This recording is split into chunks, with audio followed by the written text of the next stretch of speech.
tan pequeños no han desarrollado adecuadamente la musculatura del cuello, entonces no tienen la suficiente fuerza en ese cuello para sostener su cabecita. Los niños menores de 1 año tienen una cabecita que es proporcionalmente más grande que la que tenemos los adultos con respecto al resto del cuerpo. Es una tercera parte del cuerpo, la cabeza. Entonces, si tenemos un cuellito que no la pueda sostener y una cabecita muy grande, esa cabecita se va a desplazar sin ninguna limitación. ¿Qué pasa? La gran mayoría de las colisiones son frontales. Si el niño va viendo hacia adelante y nos colisionan por el frente, la cabecita de ese niño se va a desplazar hacia adelante y hacia atrás. Eso se llama el efecto latigazo, pero en esos niños sin control del cuello y con esa cabeza tan grande va a producir una lesión de la columna, de la médula, que es lo que conecta el cerebro con el resto del cuerpo, la parte. Produce una lesión mortal. Por eso no deben ir viendo para adelante. Al colocarlos viendo para atrás, ese efecto del desplazamiento de la cabeza en una colisión frontal, que son la mayoría, se minimiza. Por eso no deben ir viendo hacia adelante. Cuando les damos vuelta, ya van viendo hacia adelante. Cuando tengan 1 año y 10 kilos. Las dos cosas. Si tiene 10 kilos, si tiene 8 meses, no, va viendo para arriba. Si tiene 1 año y 5 meses y pesa 5 kilos, qué pena, sigue viendo para atrás. Tiene que tener las dos características, 1 año o más y 10 kilos de peso. Hay una pregunta que tengo acá, doctora, y es que lamentablemente yo creo que todos los ticos sabemos lo que significa un alto. Algunos parece que se les olvida. Sí, a eso voy. Todos sabemos que las 2 rayas amarillas significa no hay que rayar. Todos sabemos cómo se entra en una rotonda. O sea, yo recuerdo que desde que yo estaba en la escuela eso se lo enseñaban a uno, eso estaba muy claro, incluso lo llevaban a uno en un carrito a una vueltita aquí en la sabana, no sé si todavía estará así. Todavía no lo hacen, eso ha cambiado y es parte de lo que hay que cambiar. Ok, pero hacia eso voy. O sea, educar es diferente a decirle a la gente para qué sirven las señales de tránsito. Entonces me pregunto si realmente es un tema de educación. Es un tema de educación. Yo creo que eso ya se perdió en las escuelas, en la mayoría de las escuelas no dan educación, ninguna educación vial, es algo que debe cambiar. Y yo creo que la forma en la que estamos despachando conductores a la calle está un poco por la libre. En el sentido, ¿cuál sentido? Que es le dan a usted un folletito, usted se lee el folletito que habla solo de que la doble línea es esto, y va más allá. Yo creo que debe haber un curso de concientización para los nuevos conductores de que vean, o sea, vean lo que pasa si ustedes irrespetan lo que dice este libro, o sea, vean lo que pasa si usted respeta una señal de alto, vean lo que le cuesta a una familia, vean lo que le cuesta, o sea, debe ir más allá, no solo de un examen tan sencillo como de ir a marcar con X, debe haber un proceso más de concientización y debemos ser más estrictos en los conductores que estamos tirando a la calle. Y porque en realidad es un curso bastante... Es un curso bastante light. Sí. La verdad. Muy ligero. Demasiado. O sea, realmente es un folletito que es muy técnico, pero no le podemos quitar la parte de conciencia, la parte de responsabilidad. Yo creo que eso debe cambiar. Esa es una política de Estado y obviamente hace falta. Incluso ahorita están reformando la ley de tránsito porque mucha gente no quedó satisfecha. No va a haber una ley perfecta, pero aún así, tener algo, aunque no sea perfecto, es mejor que no tener nada. Claro, de la mano de esa política de Estado, pues estamos nosotros, el poder que tenemos nosotros como ciudadanos, como padres, para enseñar, incluso para predicar con el ejemplo, ¿verdad?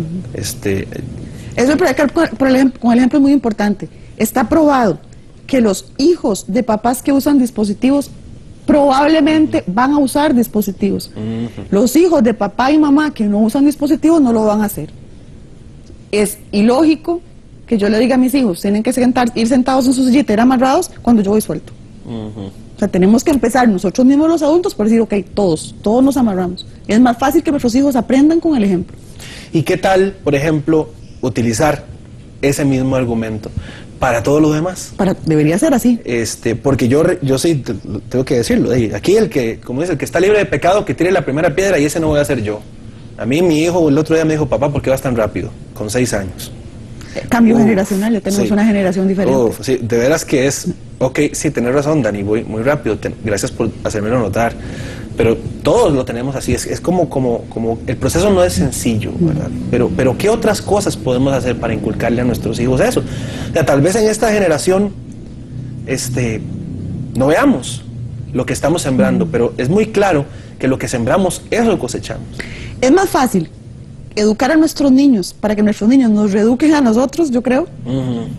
Porque es curioso, y nosotros hemos ido a dar charlas en preescolares, o sea, desde chicos muy chiquiticos hasta colegios, y los niños son muy permeables a recibir información, y probablemente muchos de esos papás van a ir, esos niños van a ir a corregir a esos papás. Papá, ¿por qué no me amarraste? Papá, si a mí me enseñaron que todos quieren una sillita, papá, pero ¿por qué no me amarraste? ¿Por qué vos no te amarras? ¿Por qué vas tan rápido? ¿Por qué era luz roja? Es definitivamente empezar. Yo creo que los papás nuevos estamos tan atareados en tantas cosas que nos hemos ido quitando el tiempo valioso de enseñarle a nuestros hijos nosotros mismos. Delegamos todo lo que pueden aprender en los lugares donde les brindan educación. Pero ya es menos frecuente que nos sentemos, vea papá, el semáforo es, el rojo es esto, el amarillo es esto, el verde es esto, mira, hay que hacer estas cosas porque pueden pasar, las consecuencias pueden ser otras. Hemos perdido eso, hemos perdido la educación de estar sentados con nuestros hijos y educarlos nosotros. Lo hemos delegado y aparte, si aparte nuestro ejemplo no es el más adecuado, estamos perdiendo mal. Vamos a hacer una recapitulación de algunos de los puntos más importantes, doctora, que he apuntado acá durante la entrevista. Como siempre le digo a mis invitados, si se me olvida uno, por favor, siéntase en libertad de interrumpirme. Ojo con estas cifras que nos trae la doctora. Solamente el 4% de lo que nosotros llamamos accidentes son realmente accidentes, porque solamente ese porcentaje fueron fallas que no se pudieron prever, correcto. El resto se pudieron haber evitado. Sí, del 40 al 50% de los casos son atropellos, choques y vuelcos. Y respecto al dispositivo de seguridad, el 75% de los niños que son expulsados... Niños o adultos, es válido para los adultos también, cualquiera de los dos. Adultos, las personas que son expulsadas del carro en una colisión, fallecen. De los que no fallecen, el 80% van a tener lesiones neurológicas permanentes. O sea que solo el 5% sobreviven sin ninguna lesión. Los bebés que van sentados en el asiento de adelante, tienen el 67% de posibilidades de fallecer. O sea, en el asiento delantero, jamás. Los bebés de menos de 1 año y menos de 10 kilos, las dos, tienen que ir sentados atrás en el asiento del centro y viendo para atrás. Y viendo para atrás. No van a resistir el efecto del latigazo, que cuando uno tiene un choque uno queda con eso. Bueno, es un niño, no lo va a resistir. ¿Qué consejos nos trae la doctora? Bueno, olvídese de que esto no nos va a pasar a nosotros, que a veces los ticos tendemos a pensar así. Hay que transportar a los niños de forma segura, utilizando los dispositivos, que ya se sabe cuáles son, el famoso hoste, ¿verdad? La silla bien hechita, ¿verdad? Bien, no que sea realmente un dispositivo, sí, porque hay muchas cosas, yo he visto chiquitos montados en un directorio telefónico. O sea, nos tiene que dejar de doler hacer la inversión en seguridad. Nos duele, a los papás les duele, a muchos papás les duele gastar plata en una silla, pero no les duele gastar la plata en los aros de lujo del carro, en el super radio del carro y en la mufla. Es algo en lo que hay que invertir, lamentablemente sí, pero el precio de un dispositivo siempre va a ser mucho más barato que el precio que nos tocaría pagar si no lo usamos, que el precio que nos tocaría pagar por una silla de ruedas, el precio que nos tocaría pagar por un entierro es muchísimo más caro. El precio de perder a quien más amamos está muy lejano de parecerse siquiera al precio de un dispositivo de seguridad. Y un consejo más, el ejemplo. Los hijos de padres que usan dispositivos de seguridad, o sea, cinturón, tienen muchas más posibilidades de aprender a hacerlo de natural, o sea, que no le cueste nada. El ejemplo es vital. Vamos a tener la generación que estamos formando desde ahora y todos podemos ir moldeando a nuestros hijos para que no cometan los errores que cometemos nosotros. Doctora, hay un mito, las mamás tenemos un instinto maternal maravilloso que nos genera una fuerza impresionante, pero no nos genera la suficiente fuerza para sostener a nuestros hijos alzados en nuestros brazos durante una colisión. Las mamás dicen, no le va a pasar nada, yo lo llevo alzado, yo lo agarro, yo soy la mamá, yo lo voy a proteger. Ese es nuestro instinto. Y por más loable que sea y por más poderoso que sea nuestro instinto, está probado físicamente que la energía que se genera en una colisión, tanto del carro en el que vamos a la velocidad en el que vamos nosotros y de la velocidad del carro con el que colisionamos, genera una energía tan fuerte que es imposible que podamos mantener en nuestros brazos lo que sea. Nosotros hicimos una simulación en el hospital, usamos un simulador de choque. El simulador de choque colisiona y se impacta a 30, 40 kilómetros por hora. Ninguno de nosotros conduce a esa velocidad. En un impacto avisado, sabíamos que íbamos a impactar, estábamos preparados para el impacto, cosa que no sucede en la vida real. Montamos a un hombre grande de 1,80 m, 90 kilos, súper fornido, con una sandía de 3 kilos, que es lo que pesa un bebé recién nacido, más o menos. A esa velocidad, con un impacto avisado, esa sandía quedó expelida a 3 metros del sitio del impacto. Imagínense lo que pasa con un bebé, pasa lo mismo o más.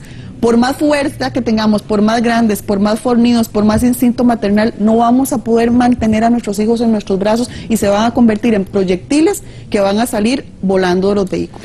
Y con ese mensaje suyo, eliminando un mito, llegamos al final de esta entrevista. Doctora, siempre es un placer tenerla acá. Muchísimas gracias por la invitación. Por haber... Es una tercera parte del cuerpo, la cabeza. Entonces, si tenemos un cuellito que no la pueda sostener, una cabecita muy grande, esa cabecita se va a desplazar sin ninguna limitación. ¿Qué pasa? La gran mayoría de las colisiones son frontales. Si el niño va viendo hacia adelante y no están pequeños, no han desarrollado adecuadamente la musculatura del cuello. Entonces no tienen la suficiente fuerza en ese cuello para sostener su cabecita. Los niños menores de 1 año tienen una cabecita que es proporcionalmente más grande que la que tenemos los adultos con respecto al resto del cuerpo. Colisionan por el frente, la cabecita de ese niño se va a desplazar hacia adelante y hacia atrás. Eso se llama el efecto latigazo, pero en esos niños sin control del cuello y con esa cabeza tan grande va a producir una lesión de la columna, de la médula.